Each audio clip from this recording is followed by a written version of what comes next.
toss it like that. What does it look like? I know it's pretty close on your face. Actually, look good. Throw it out of there. Oh, those eyebrows. How about like this? Oh, yeah. So my name's Riley Roland Esplin. I live in Mount Carmel, Utah. It's a small town of like 500 people.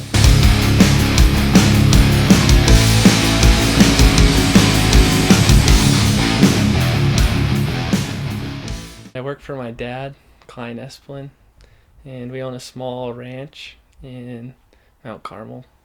And we run about 600 head of cattle. And I own a horse named Ponko, which I generally ride. And we own property in Mount Carmel, as I said, and on the Arizona Strip. And in between those two places, we run cattle on one part of the Arizona Strip year round. And we'll start on one part of the ranch during the summer. And then during the winter, we'll push them off into lower elevation. And that's where they'll stay during the winter. That's where they'll calve and all that good stuff. And then once it's summer, we'll push them back up on the top. And that's where they'll stay. And then the rest of the cattle will stay right around our house, and we'll process them there and take care of them right there by our house.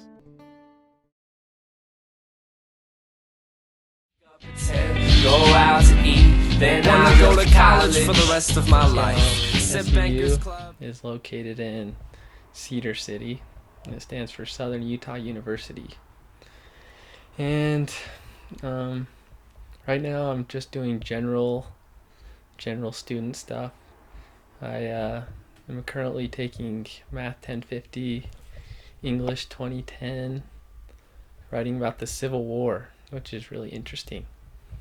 And I'm taking Edge 1010, basically talking about like a project we have to do at school.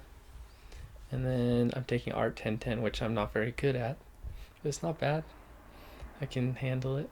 But my goal is to eventually get a degree in either ag business or animal science. I haven't decided yet, but to be able to help on the ranch one day. Then I go to college for the rest of my life. Sip Bankers Club.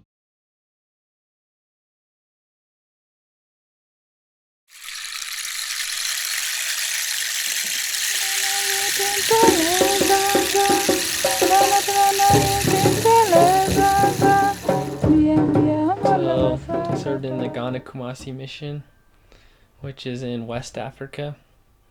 My mission was in the Ashanti region, which is kind of the northern part of Ghana. And where I was at, the church was fairly new. So when I was called there, I was in a lot of like new branches, new areas where missionary work had never happened before. And my first area, I was serving in a branch with like 6 members, which was kind of challenging at first. But yeah, I guess Ghana it's a really cool country. It has a lot of cool like cultural things. One of the foods they really like to eat there is fufu, and it's a yam and plantain, and they'll take it, they'll put it in like this mortar thing, and they'll pound it, and they'll pound it until it's like Play-Doh almost. And then they'll take that Play-Doh. Well, to make the Play-Doh, someone will sit there and like turn it, and the person will be pounding right by their hand. And it's like, when I first got there, I thought it was so crazy. But they pound it, and then once it gets to like Play-Doh, they'll put it in this bowl, and they have like this soup that's like really spicy. It's usually really spicy. And they'll pour it on top, and you have to eat it with your hands. And you take it and you kind of use your fingers as like scissors. You like cut off a piece, and you swallow it, and you don't chew. If you chew, it's like really offensive, because I don't know, it's just like you have to chew it. I mean, you have to swallow it whole. And so that's one of the foods they really like to eat there is fufu. And also another weird culture in Ghana is you never accept money with your left hand. So I remember the first time I was in Ghana, I took some money from an old lady with my left hand, and she got pretty mad at me. She's like, "You never take money with your left hand." So that's kind of like a cultural thing that they do there. In the Ashanti region where I was at, the Ashanti tribe, they speak a language called Tree. That's probably the most widely spoken language in the country besides English. And so Tree, when they see white people that can speak it, it really impresses people from Ghana. And so we would always try to learn like a few phrases to be able to speak to people because it would really start off our conversations really well. And one thing that a lot of people do when they see white people, they say the word obroni, which means white man. And so we'd be walking down the street and they'd say, "Obroni, Obroni, where are you going? Obroni, what are you doing?" And so people would always call us Obroni. So that was something I got used to, especially the little kids. They would yell at us for, we'd be walking, we'd start here, and it'd be like 5 minutes to here. We could hear them saying Obroni all the way to there for like 5 minutes straight.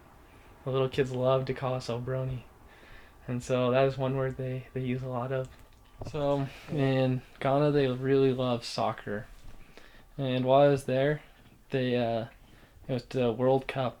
And World Cup is a big deal. Like, I had no idea soccer was so huge. And so while I was there, Ghana and US matched up for the first game. And so I heard about it for 3 months. And like 2 World Cups before, Ghana had beat us both times. And so they thought for sure they were going to beat us again. And so everywhere I went, I was like, no, we're going to beat you guys. We're definitely going to beat you guys. And so all this time leading up to this game, I was like, they better win. And so it got to the game and people were going crazy. Like, the streets were full of people with Ghana flags. Everybody was like shutting down. The town was like not selling anything. People were just everywhere. And so the start of the game, US scored a goal in 30 seconds. Like, it was boom, quick. And everybody in Ghana was just dead silent. And I remember I was like cheering as loud as I could, like freaking out.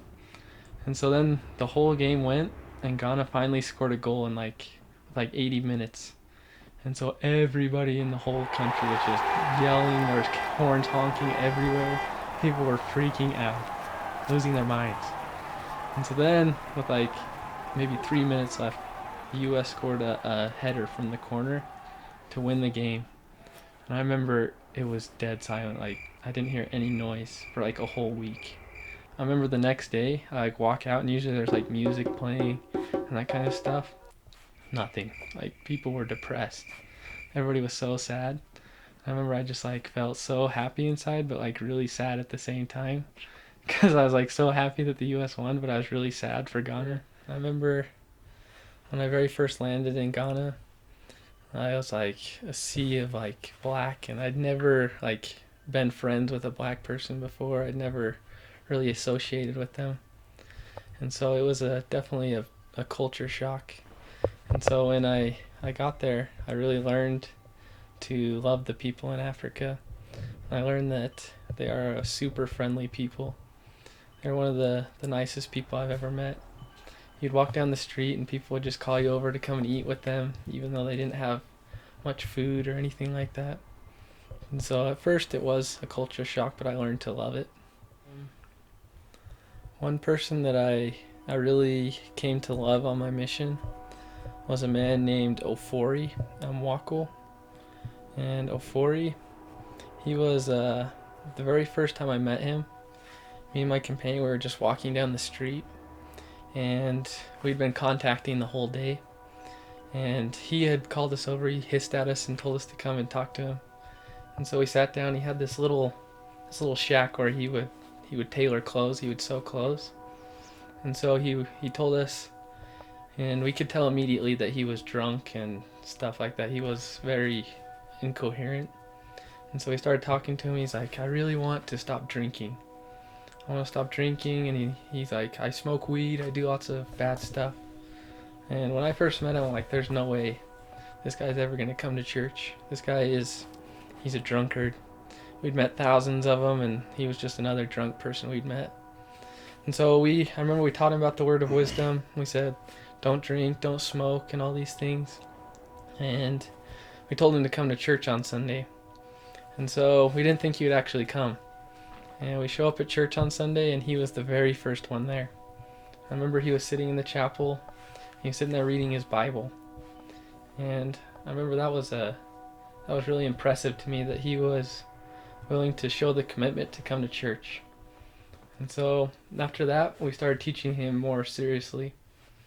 And I remember we taught him about the Book of Mormon. And once we started teaching him, he read it like crazy. And once he started reading it, he gained the faith and the ability to stop drinking. He stopped smoking. He stopped doing all the bad things that he was doing. And he came to church like 4 times in a row. And I remember he came up to me, he's like, I know that this church is true, and I know that the Book of Mormon is true. And so eventually he was interviewed, and he was baptized into the church. And one cool thing about his story is after he was baptized, he eventually was called in the church to be one of the leaders, one of the first counselors in the church, to help lead the church. And then eventually he went to the temple and was endowed and got all those blessings as well. And so because of his faithfulness, all those things, he was able to really change his life. He was somebody I really loved and appreciated because he was willing to change and become a better person.